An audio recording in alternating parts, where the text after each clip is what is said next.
기독교 신자들은 누구인가? 무엇을 믿고 사는가 하는 것입니다. 그래야 다른 이들 앞에 우리가 누구인가, 무엇을 목적으로 하는가, 왜 사는가를 증거할 수 있기 때문일 것입니다. 히브리서 11장에 가시면 우리가 믿는 믿음에 대하여 히브리서 11장 6절에 이렇게 잘 정의된 성경을 만납니다. 믿음이 없이는 기쁘시게 못하나니 하나님께 나아가는 자는 반드시 그가 계신 것과 또한 그가 자기를 찾는 자들에게 상 주시는 이심을 믿어야 할지니라, 이렇게 되어 있습니다. 우리는 누구인가? 그러면 하나님을 믿는 자들인데, 하나님의 무엇을 믿느냐? 그러면 하나님의 존재를 믿는 것입니다. 여기 존재라는 말 속에는 그의 창조, 섭리, 심판권을 포함한 하나님의 주권과 높으심을 믿는 것입니다.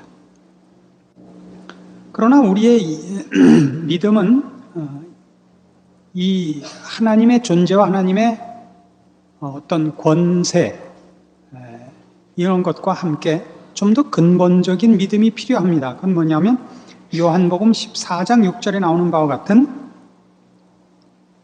잘 아시는 내가 곧 길이요 진리요 생명이니 나로 말미암지 않고는 아버지께로 올 자가 없느니라 라는 것을 하나 더 첨가해야 됩니다. 예수 그리스도만이 길과 진리요 생명입니다. 예수로 말미암지 않고는 아무도 아버지께 가지 못합니다. 그러니까 기독교 신앙에는 이 두 가지 중요한 초점이 있습니다.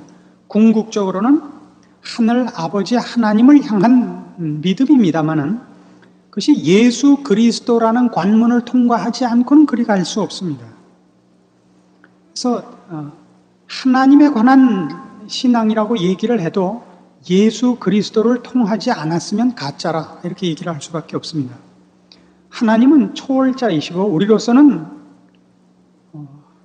하나님이 어떤 분인지를 분간하고 분별할 실력이 없습니다.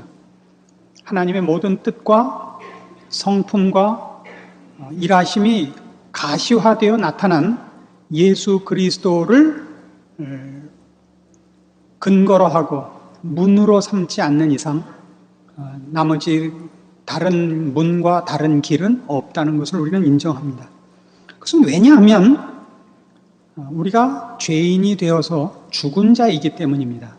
우리가 만일 타락하지 않은 상태로 있었다면 예수 그리스도의 중보자적 사역 없이도 성부 하나님과의 교제가 가능하고 또 넉넉하겠습니다마는 죄인된 인간들에게 있어서는 예수 그리스도라는 구속주요 또 중보자인 길과 진리요 생명이신 예수 그리스도로 통과하지 않고서는 하나님을 만나거나 사귀거나 화해할 길이 없는 것입니다. 그러니까 믿음이란 궁극적으로는 하나님을 알고 하나님과 화목하는 것이며 그의 은혜와 복주심 안에 거하는 것입니다. 그럼에도 불구하고 그것은 이렇게 하나의 개념과 추상적 목표로만 있지 않고 실제로 그것이 내 것이 되기 위해서는 예수 그리스도를 통과하지 않고는 불가능하다는 사실을 알아야 됩니다. 믿음 안에는 이 두 초석이 다 놓여야 됩니다. 그래서 결국 믿음은 뭐에 관한 문제가 되느냐 그러면 진리와 생명에 관한 것이 됩니다. 진리와 생명에 관한 것이라는 것은 거듭나지 않고는 이 진리를 소유할 수 없기 때문이고, 거듭나는 것은 결국 진리를 소유하기 위한 것이기 때문입니다. 믿음은 진리와 생명에 관한 것입니다. 뭐가 아니냐면 소원과 정성에 관한 것이 아닙니다.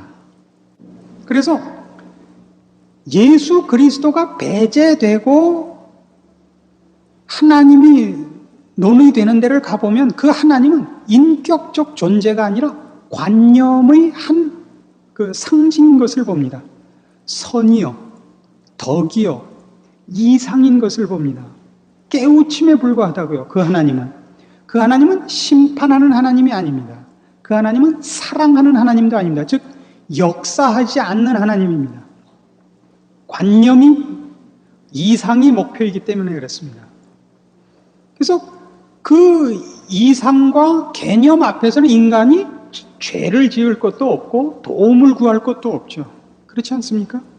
그래서 거기는 심판도 보상도 없는 것입니다.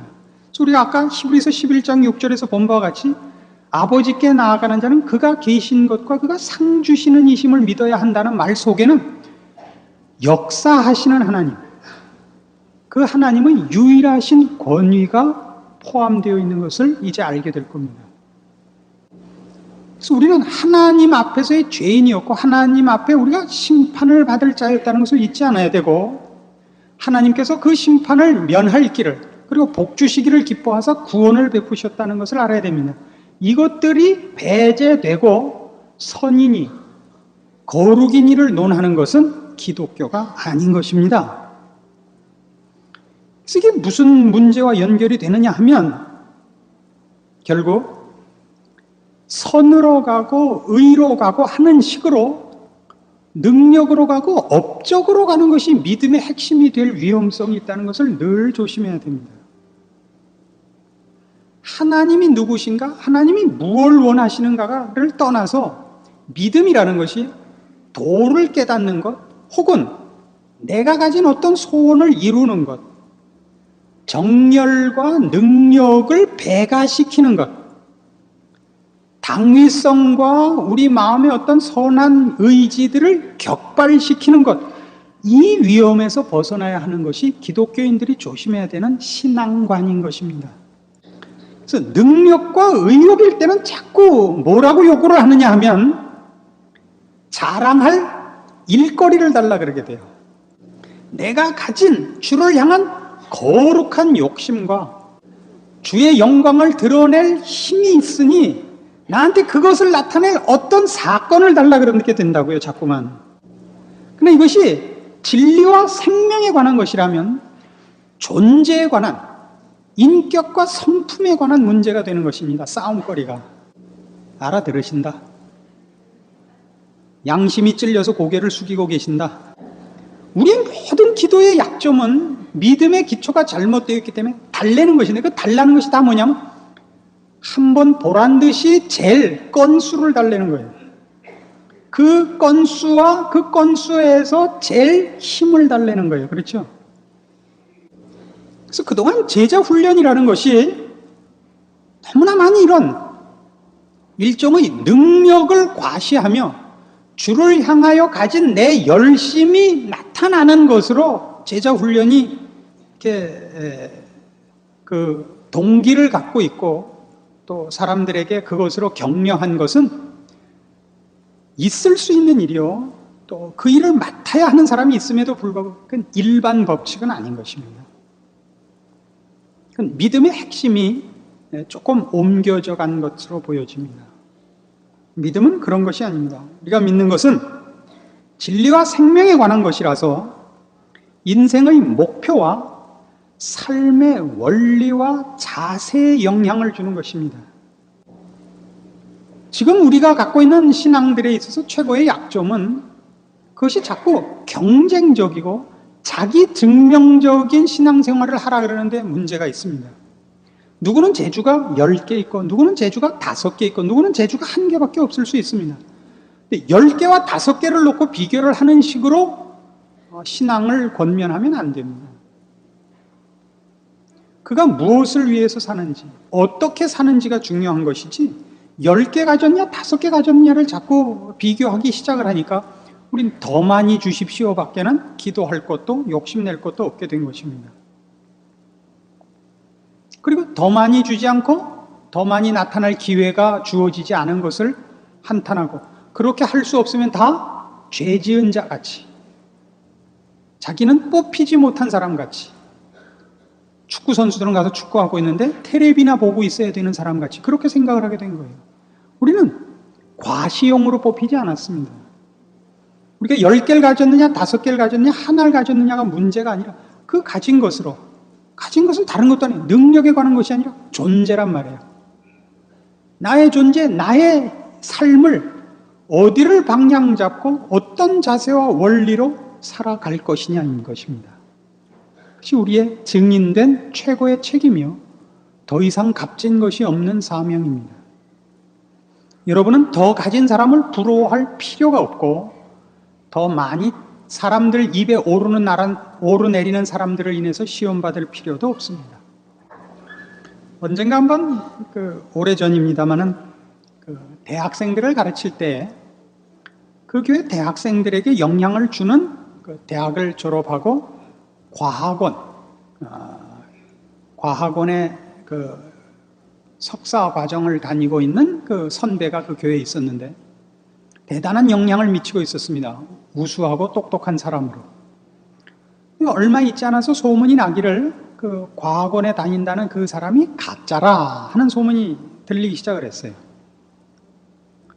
그래서 이제 진짜냐 가짜냐 이렇게 이제 말이 오가기 시작을 했는데, 그 사람이 저한테, 제가 아무래도 그 소문을 들었을 거라고 생각을 해서 나중에 알고 보니까 가짜였어요. 정말 가짜였어요. 저한테 이렇게 물었습니다. 목사님도 제가 가짜라고 생각하세요? 왜 사람들이 이렇게 사람을 시기하고 못 믿는지 모르겠어요. 그래서 제가 한 가지 답을 기창걸 했는데 그 친구가 다음부터 꼼짝을 못했어요. 이보시오 이 선생, 당신이 진짜면 어떻고 가짜면 어떻소? 당신이 과학원 학생인지 아닌지가 나하고는 아무 상관이 없지 않소? 당신이 과학원을 나가면 당신보다 내가 당신을 더 점수를 줄 것도 아니고, 아니라고 해서 당신 실력보다 더 아래로 줄 것도 아니에요. 내가 당신을 보는 시각은 다른 거예요. 이해하시겠어요? 근데 우리 세상은 안 그렇죠. 지난번에도 얘기한 거지.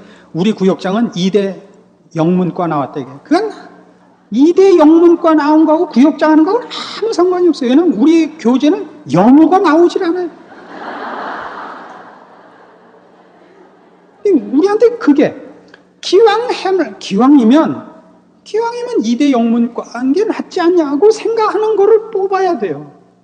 그러니까 제자 훈련이 다 뭐가 되냐면 서울대, 이대 하는 식으로 이렇게 세상의 가치로 치장되는 것이 무슨 믿음이 좋은 것으로 되어 있는 것은 굉장히 성경이 요구하는 신앙과는 다른 것인데도 불구하고 물들어졌단 말이죠.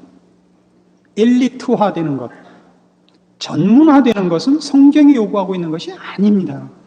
여러분은 하나님이 주신, 여러분에게 허락한 그만큼 사세요. 충성되게 그만큼 사는 것이 최고의 신앙이 아닌가 이렇게 생각하고, 최고의 여러분의 책임이라고 또한 생각을 하는 것입니다. 그래서 믿음은 인간 존재의 본질과 인격을 변화시키는 것이어야지 어떤 특정한 일을 위한 방법과 수단일 수 없습니다. 이렇게 훌륭한 말을 이렇게 쉽게 다시 해요? 뭘 다시 해요? 빨리 쓰지. 믿음이란 인간 존재의 본질과 인격을 변화시키는 것이지 어떤 특정한 일을 위한 방법과 수단이 아닙니다. 어떤 특정한 일의 방법과 수단이 아니라는 것을 꼭 기억을 하십시오. 그래서 이건 아닙니다. 전도를 위한 믿음이라든가 성공하는 믿음이라든가 이런 건 없습니다. 믿음은 하나님의 사람으로 나를 지키며 충성하며 인내하는 그런 안목과 분별과 인내를 만드는 것이어야지 무엇을 이루는 기술은 아닌 것입니다. 그래서 지금 가장 큰 문제는 뭐냐 하면 여러분이 여러분의 소원과 욕심을 두고 그것을 이루기 위하여 믿음을 동원하는 때인 것입니다. 믿음이 소원의 표시로 나오는 때가 많죠. 그렇게 될 줄로 믿습니다. 그렇게 됐으면 좋겠습니다라는 말과 그러면 안 돼요. 그래서 우리나라 자동차 문화 중에 이제 가장 잘못된 게 클락션을 자주 누르는 건데요. 아무 때나 뿡뿡이죠. 비켜라 안 해요. 클락션 비켜라. 그렇게 하지 말고 처음부터 번역을, 클락션은 원래 어느 때 쓰는 거냐? 부를 때 쓰는 거예요. 비켜라나 이런 게 아니라 무슨 신호, 경고음으로도 쓰지만 더 많이는 누구를 여기 좀 보세요. 그런 뜻인 때가 더 많아요. 그러니까 클락션을 번역을 여보세요 이렇게 해놨으면 오늘날 우리나라 자동차 문화가 훨씬 좋아지지 않았을까 싶어요. 앞에 사람 늦게 가는데 비키세요 빵빵이 아니라 여보세요면 안 눌렀을 거 아니에요.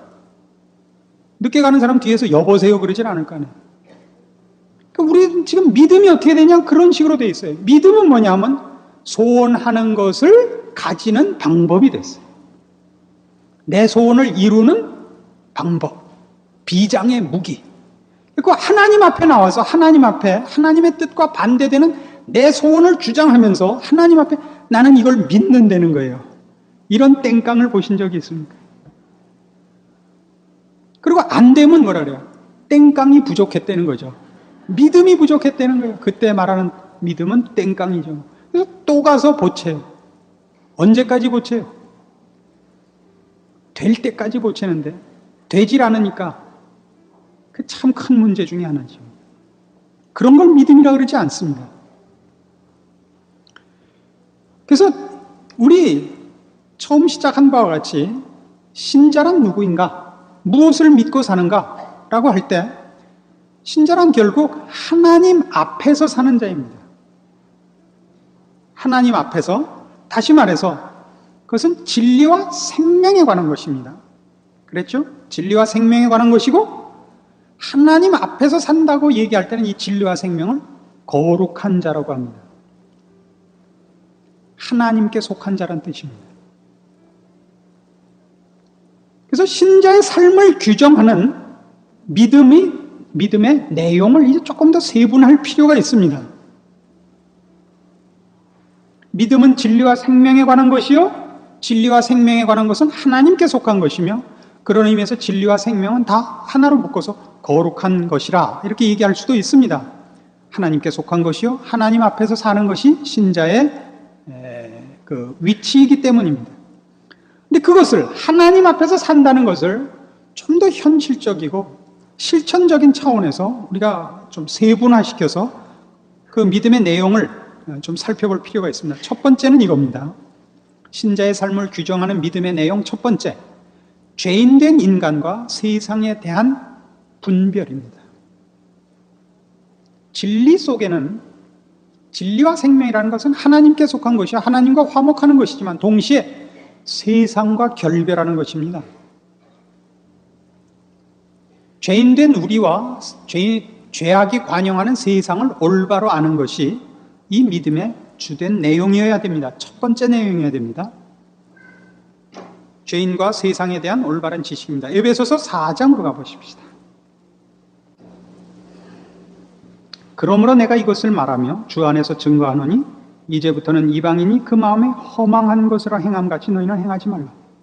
저희 총명이 어두워지고 저희 가운데 있는 무지함과 저희 마음이 굳어짐으로 말미암아 하나님의 생명에서 떠나 있도다.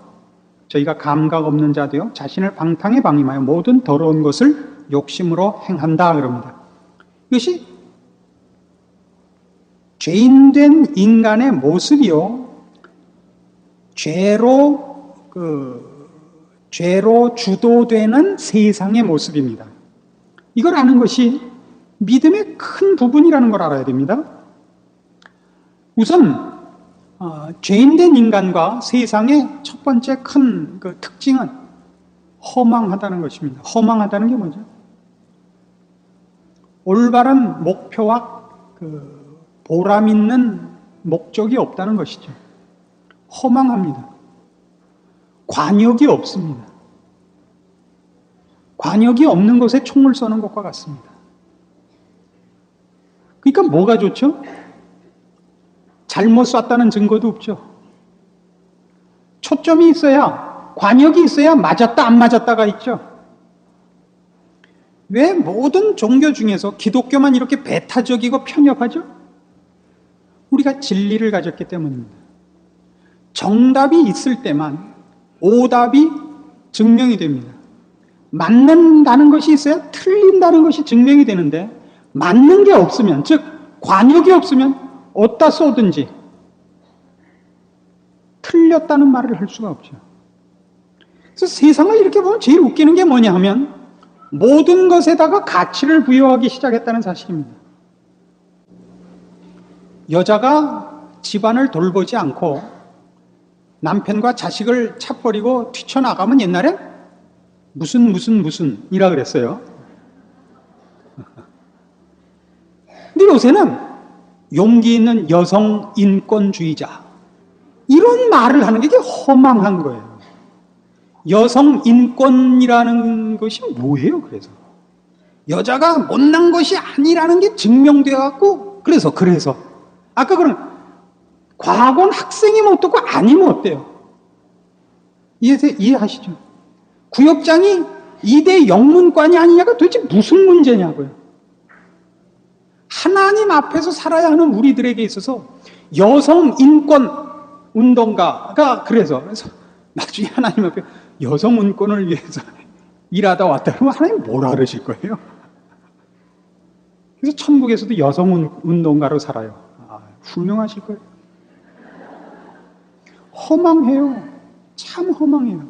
근데 세상은 그런 허망한 사람들이 때를 지으면 설득력을 가진다고요. 그래서 유행이라는 게 뭐예요? 유행이. 그게 멋있거나 가치가 있는 게 아니라 많은 사람이 한다는 것이 유일한 설득력 아니에요. 한동안에 닭뼈슬 머리 했죠. 요새는 또 안 하시대. 잘 생각해 보세요. 그 멀쩡한 머리 앞에 이상하게 조금만 이상하게 꼬리를 만들어 올려 세웠는데 그 여간 힘든 게 아니었을 거예요. 그게 머리카락이라는 게 이게 쓰는 게 아니라고요. 그걸 세우려고 얼마나 고생을 했겠어요. 전부 그러기 시작하니까 안 한 사람만 바보같이 됐죠.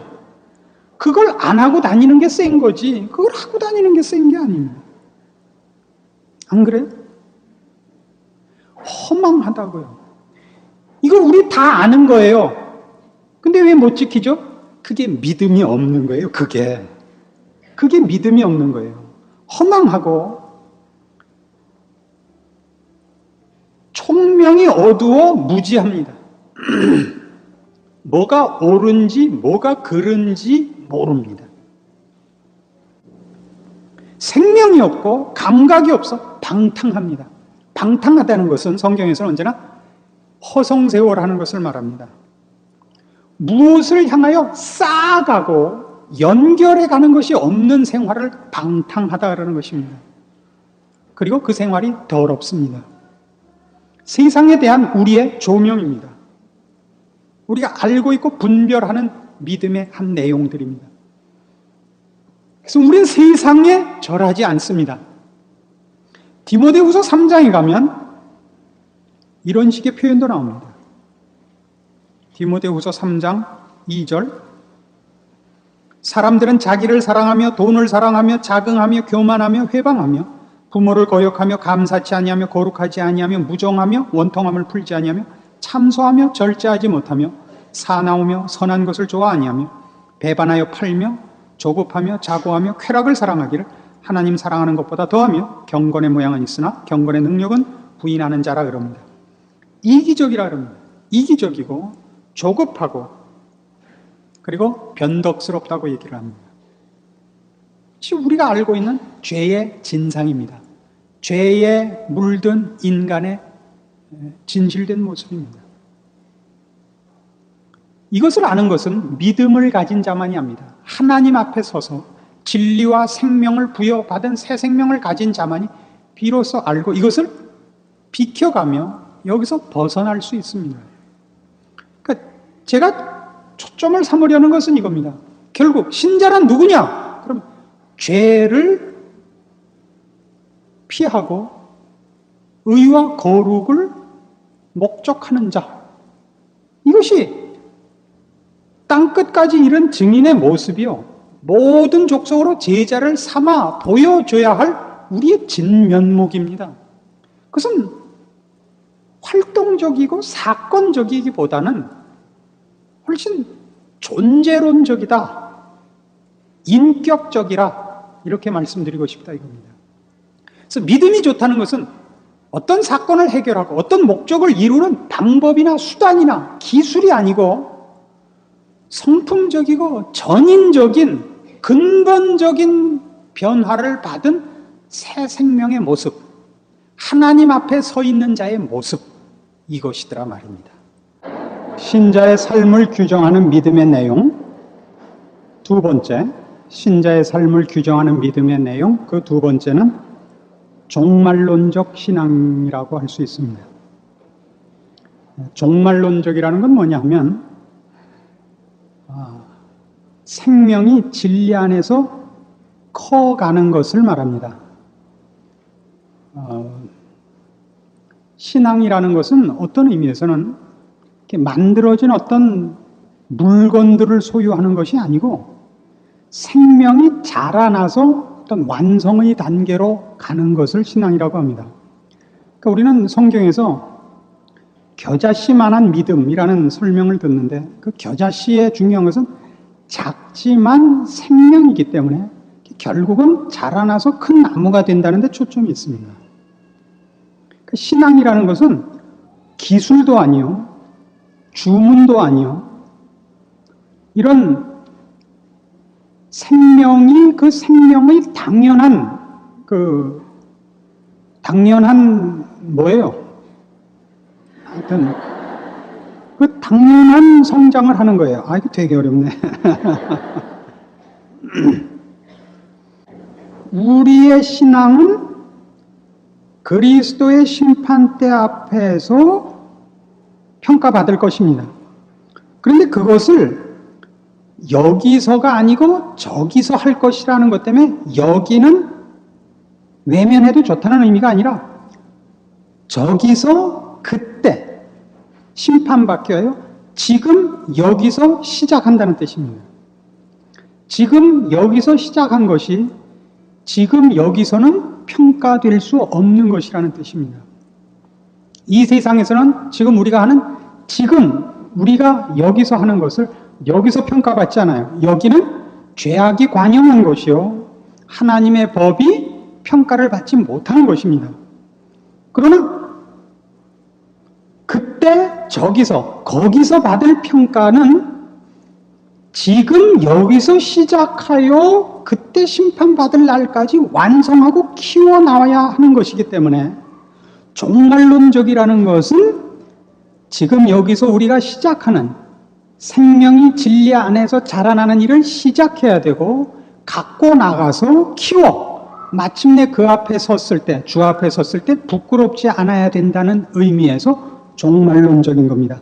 책임을 가진, 그리고 거기서 그때 받을 평가를 위하여 지금 여기서 시작하고 갖고 나가는 것을 종말론적이라 그럽니다. 되게 어렵네요. 현실을 외면하고 도피한다는 차원이 아니라는 것 기억하시기 바랍니다. 그래서 우리가 가진 믿음이 뭐냐 그러면 우리는 그리스도로 말미암아 거듭난 자입니다. 새 생명을 가진 자입니다. 이 새 생명이 진리 안에서 클 것입니다. 그 커가는 것을 우리는 말씀을 통해서 방향 잡으며 살찌우며 현실 속에서 우리가 믿는 것을 지켜 빛과 소금의 역할을 할 것입니다. 이것이 우리가 맡은 제자도입니다. 이스라엘의 실패는 이렇게 얘기할 수 있습니다. 호세아 4장, 구약성경 1259페이지, 호세아 4장 6절. 내 백성이 지식이 없으므로 망하는도다.